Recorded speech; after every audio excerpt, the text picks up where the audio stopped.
Good afternoon. What Darren said. Seriously, I was sitting beside Darren yesterday, and Wally came up to him. He said, "You're in the slot right before Herb." And I said, "Great. This guy is so dynamic and such a great speaker. This is not my gig. I'm not a speaker. I went to speak one time to a college class, a construction management class.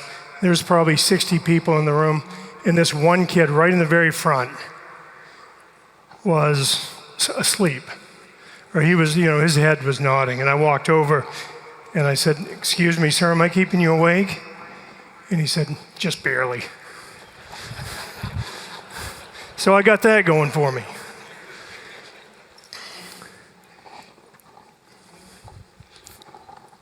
In times of change, learners inherit the earth, while the learned find themselves beautifully equipped to deal with a world that no longer exists. We've got to decide if we're learned or learners. And hopefully at the end of this, if I man my station well, we'll make a decision to go with that. Before I get started, I'm just going to do some introduction to who we are, what Sargent is. This is not me. Actually, a girl recently said, "Boy, that doesn't even look like you." And I said, "That's because that was 100 years ago." That's my grandfather. You can see, if you look closely on his shoe, what kind of a humble beginning he started with. There's a hole all the way to his sock. He was a registered Maine guide back in the 1920s. He told me the story that he was cooking at a hunting and fishing camp, and some game warden came along. All the guys went into town to have a party, and the game warden came along, and he offered him lunch. And so this is where preparedness meets opportunity. He offered him lunch, and the game warden said, "How'd you like to be a Maine guide?" And he said, "That's the thing I've always wanted to be." He was a Maine guide for a very little while until he bought a dump truck in 1926. He got a really slow start in business. He earned a really great reputation early on, just basically, the way he said it to me, doing what I said I'd do. He lived to be 100 years old. He was 99 years old when we bought his former company back, very lucid at the time. This is a picture of him crossing the river. There were no roads at the time. He was building the roads, crossing the river to get to the other side to begin building embankments for a bridge. Over the years, he got more involved, more equipment, more people. At one time in the 1940s, during World War II, they literally, you talk about a workforce problem, they literally had to go check guys out of jail, out of prison, to come to work and then take them back. And I think that's a lot different than what we're facing right now. Over the years, this is my dad on the left, my grandfather in the center, and my uncle on the right-hand side. In the 1970s, my dad and uncle took ownership of the company, continued to grow. You love these old cable shovels and this brand new Mack off-road truck. Through the 1970s, 60s, 70s, and 80s, they built or paved about 2/3 of the interstate highway in Maine. And you can see just some more construction photos. One of the things Herb was really passionate about was equipment, and he always wanted the best equipment around, but he would tell me all the time, he believed in his heart that the best equipment was useless without great people to run it. He spent months researching hydraulic excavators. In 1979, he had a Cat 245 excavator. This is several years after this photo. But he also still had a Northwest ADD shovel because he didn't know if this new technology was going to work. And his saying around that was, "Be not the first to set aside the old, nor the not the last to set aside the old, nor the first to adopt the new. So he wanted to make sure that stuff proved out. He became a mentor for me in so many ways. This is me at 23 years old. I was a superintendent on a job, and this same piece of highway was the one that he built 50 years earlier, and that's him reviewing the operation with me. In 2013, we became an employee-owned company as a means to continue the company's succession. I have 2 children who I have a lot of respect for what they do, but they had no interest in construction. I felt the best way to move it ahead was via ESOP. So we've just got a few pictures of some of our winning team members here. This guy, when we have meetings in our Mid-Atlantic office, he's one of the ones that leads stretches, and he wears us right out. 2015, we could see a workforce problem coming. We started Sargent Construction Academy. Kevin Gordon in the back is the one that leads that. Kevin and Pete Perizzo in the back. This is a gentleman that left that academy in 2016. He's now a senior foreman for us, immediately out of high school. We put him to work, and he's now a senior foreman for us. This next gentleman, this is Kevin giving instruction to this young man. He came out of Sargent Construction Academy in 2018. He weighed 350 pounds. Today, he weighs 175 pounds. He has about $60,000 in his 401k, about $80,000 in his ESOP account, and he's also a senior foreman for us.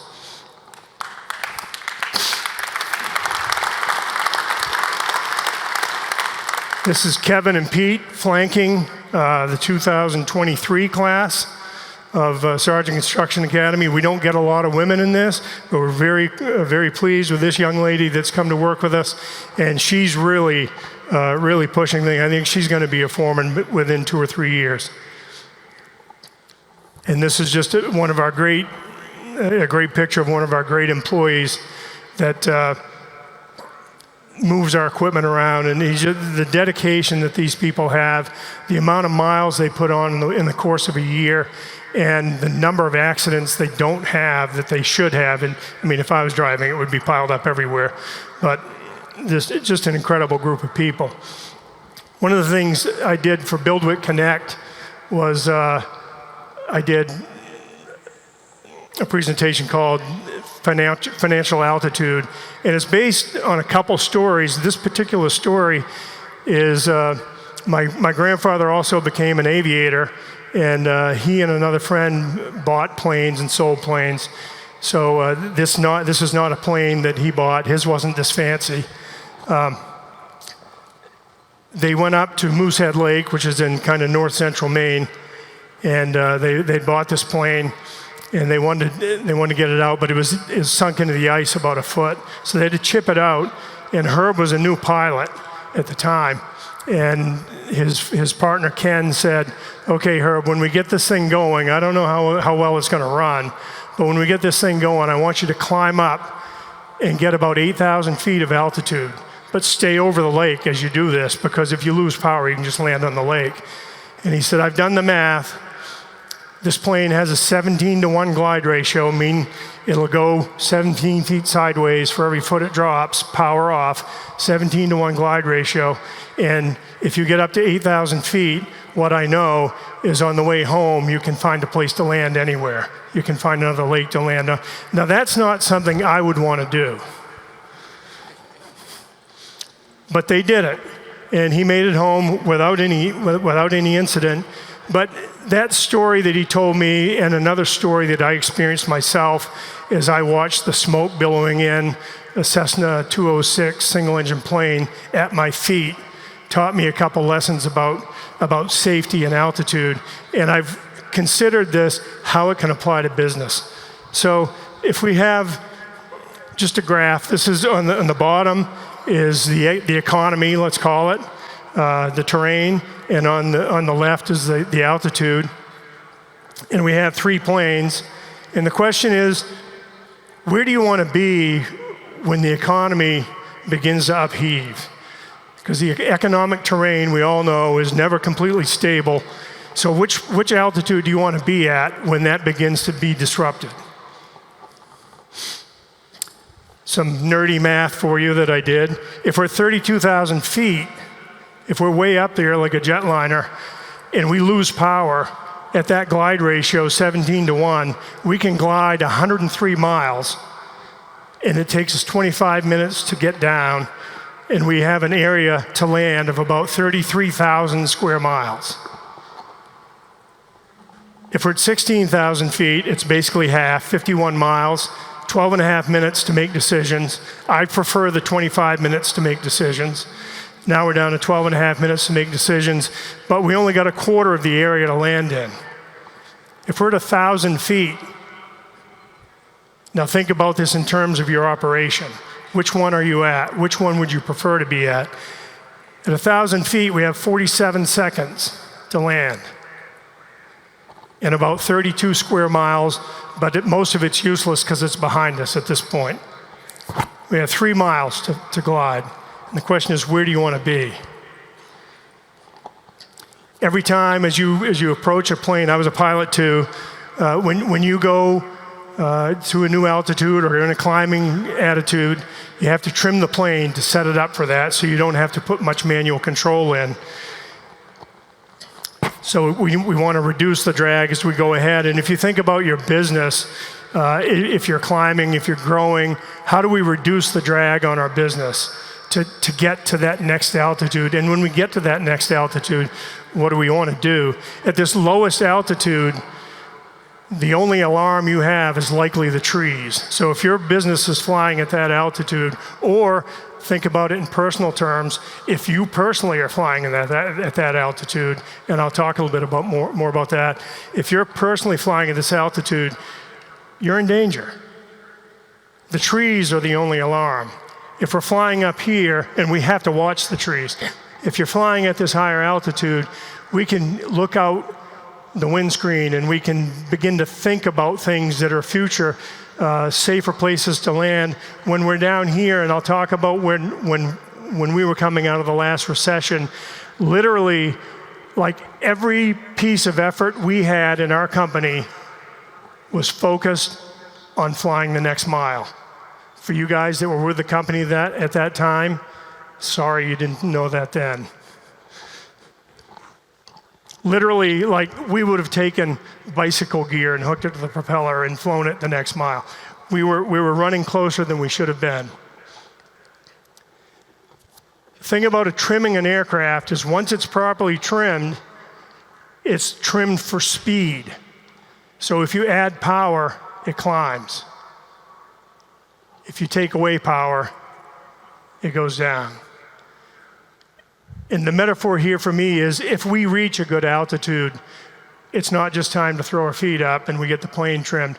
We can do things, add power that will make us continue to gain altitude. We can, how can we improve our operation and get maybe 10% more productivity? Are there different ways we can manage? Are there different ways we can look at quality? Can we check our relationships with our customers, our employees, our bonding company, our bank? All these things that I want to think about as we go through as I kind of math out our altitude. And so I did that. I went back to 2005. And I don't know if you'd want to sign on to run in this plane that we were in. So this is 2005 on the left-hand side, 2024 on the right. And you can see the Great Recession had a pretty big impact on us. And this was one of the biggest mistakes I ever made in my career, is during that period, we did not go out and find people and develop people. This would be akin to an NFL team skipping the draft for 5 years. They might be decent after the first year, but they're not going to be worth much after 5. So then you can see we began to, I literally took the numbers, our financials and a number of other ways I measure this, and you can see we came out of the recession going well, but then we got too much work, and we didn't have the people we needed to do the work. So that in 2015, right about the top of that, is when we said, okay, we're going to take Kevin Gordon, who's a wonderful regional manager for our company, but also I know about Kevin, is a wonderful teacher. And I went to him and I said, will you come and lead our workforce advancement effort? It took a few years for that to take. In 2018, you can see we got another red line, is when we did some strategic planning and we began to realize that we can't keep running the way we are. Where the market is outrunning us, we've got to trim the plane again here now. And we looked at the business completely differently. So one of the ways that we adjusted, trimmed our airplane again, and added throttle is we started bidding half the amount of work that we did in 2019. We bid half the amount of work that we did in 2018, and we focused on jobs that we wanted.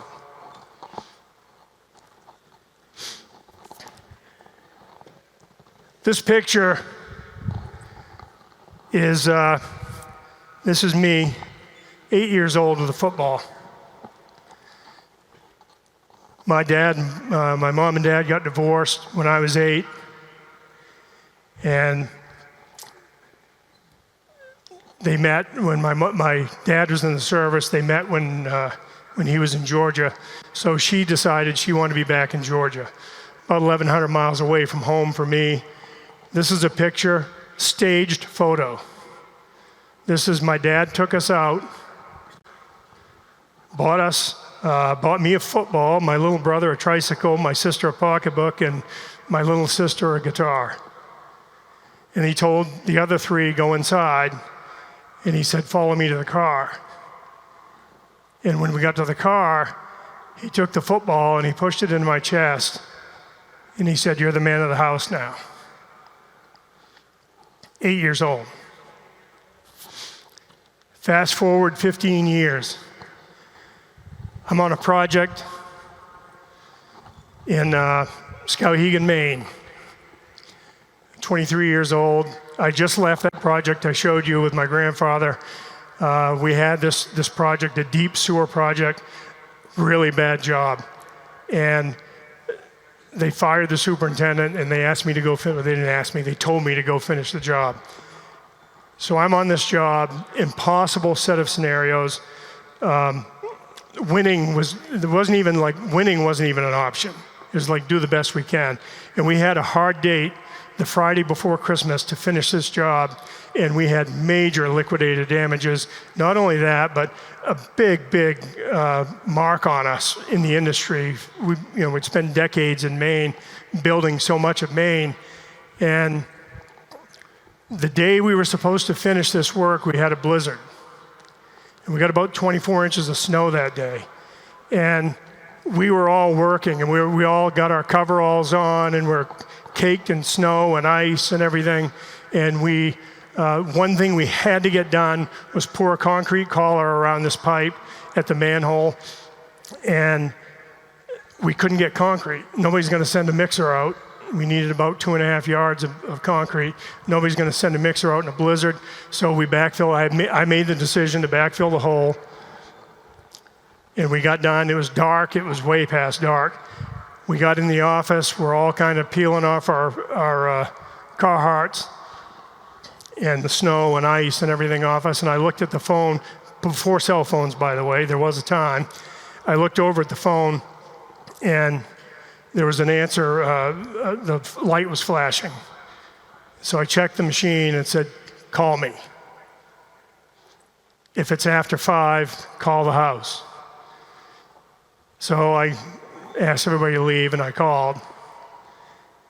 And there was not, hello, how to go.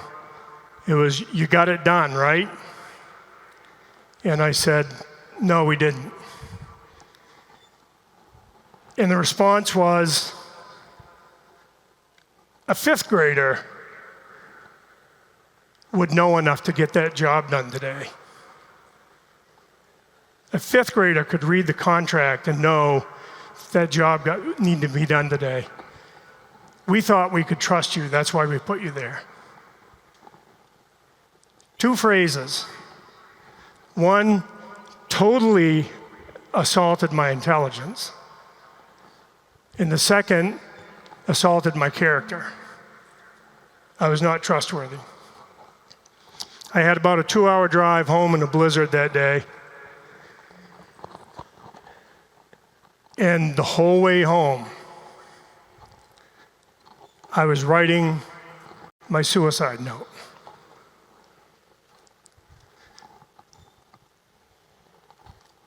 It may be right to say, what, you just kind of caught hell. Why would you commit suicide? I'm going to back 15 years now to this photo. My mom was not equipped to have 4 kids with no help. We were moved around from uncle to aunt to uncle to aunt with clothes and trash bags while my mom sought mental help. The abuses piled up, more different ways than you can imagine. And the thing that always came to mind to me was, and the way Rich put it earlier today, is there's always a way out for you. That's suicide. I'm talking about a 9-year-old kid. And the way he put it today was that becomes a place of respite for you. Suicide becomes a place of respite for you. And while you may not ever, I never got to the point, as he mentioned, jumping in front of a bus. I never got to that point. I never got to the planning point. But there were so many times I just wish I wouldn't wake up. Because I didn't want to see more shit that I couldn't unsee. So, my very good friend Michael Bowman talks about, and if you haven't talked to Michael, you ought to talk to Michael. He talks about linking shields, the way the Roman soldiers did it, and they linked them all the way across. And I can tell you, the day my dad dropped me off here and said, "You're the man of the house," I was the only one with a shield. My dad passed away 4 years ago. I love my dad. I love my mom. She died about 3 years ago. I respect them for what they were. They had big toolboxes, and they had hammers in those toolboxes. The sweetest tool they had was maybe the ball peen hammer, the finishing hammer, I'd call it. My dad raised my body. This man raised my spirit. And that's what I want to talk a little bit about as I go a little bit further here. Darren, when we were talking yesterday, I said, this word love is really important. So I like to play baseball. A little side story here. And we won a championship a few years ago, and there's a guy from California. He's got a long ponytail, pretty liberal guy, but he was a catcher. And I went up to him. We won this championship, and I went up to him. I said, "Dude, I love you." And he pushed me back a little bit. He says, "I like you a lot, Sarge." So we're not, as Darren says, we're not trained to say we love you. But I love the way he puts it up, he lays it out there. You don't have to say it, you have to act it.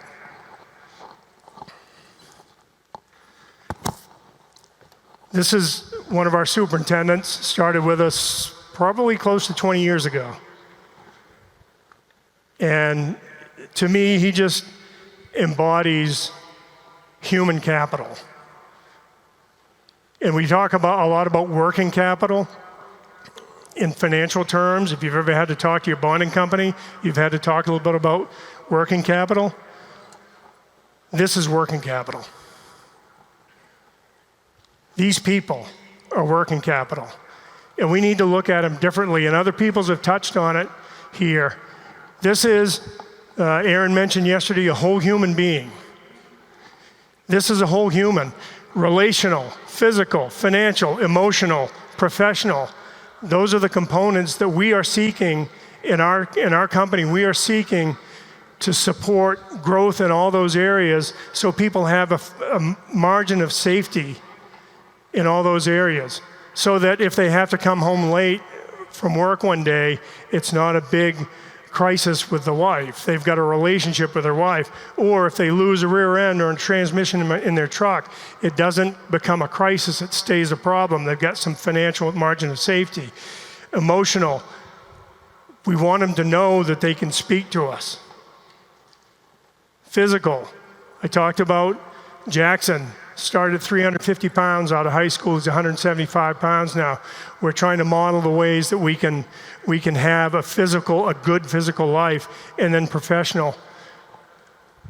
But if you notice, this chart shows all those in equal sizes. I think this is the way our industry tends to look at them. We don't even really see the relational, the physical, the emotional aspects of people. What we see is the professional, what they can do for us. That's what we see of our people. And I know there are people in this room that don't see it this way. This is the way this industry has treated it for so long. I told you that during the Great Recession, we didn't invest in people, and you can see our investment in people pretty much equals what we did financially in the way our altitude was. But when we started to invest in people, it took a little while for it to take, and Kevin and I had a conversation about this. I said, this is not in 2015, this is not a 2016 fix. This is a fix for 2025. We're looking at this in 10-year terms. And where we are now in our business, at this altitude we're flying at now on the right-hand side, we have the freedom to think about things in 20-year terms. Just like that airplane I showed you up at that level, we can see out the front of the plane. We're not always looking at the ground. And so I just encourage you, as you leave here, think about aspects of your business that you feel support a greater altitude.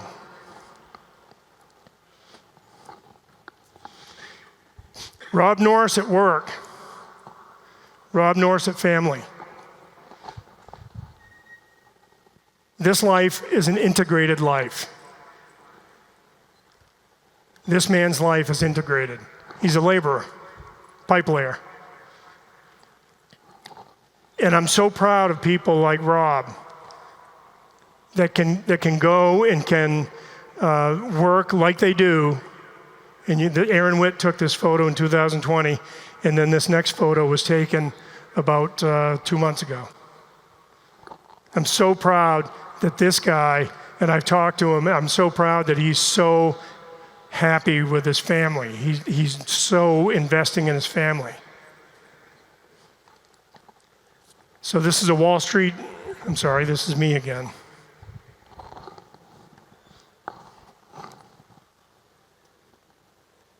Told you I wasn't a professional.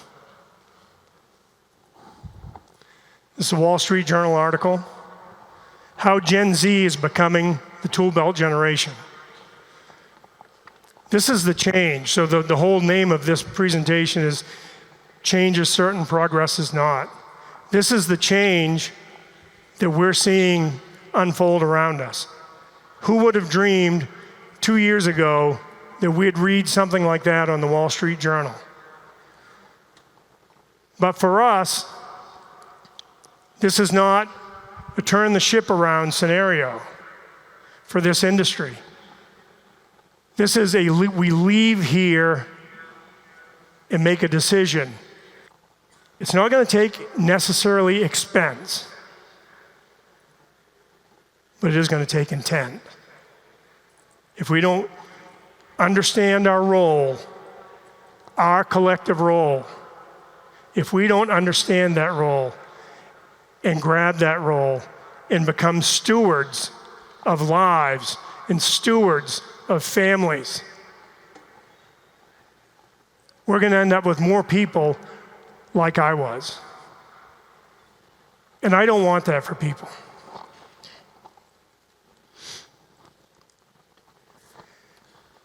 I would go back, easy for me to say, I guess, hypothetical. I would go back today and be that 8-year-old kid if one of you went back and said, I'm going to be that difference. I'm going to save a new 8-year-old kid from that. I'm going to provide the leadership that my workforce needs to avoid that kind of feeling, to avoid being a person that has no agency, to avoid being a person that has no hope. He mentioned, where is hope? It's in the future, it's not in the past. Just one of you. This 8-year-old boy never should have been told he was the man of the house. We got to do it differently. We're staring in the face of an incredible opportunity right now. We have momentum for our workforce. And it's not just for the benefit of us. It's for the benefit of the society that we live in and serve. As Aaron said yesterday, nothing happens without us. And we've got to pick up the mantle and run with it. The industry has run long enough on flavor. If I go back to that picture of Rob, that's a picture of flavor in the industry.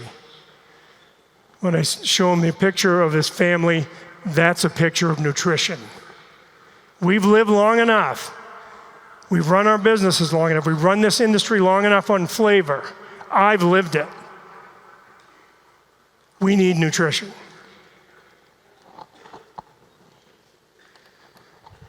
Peter Strople said, legacy is not what you leave for people, it's what you leave in people.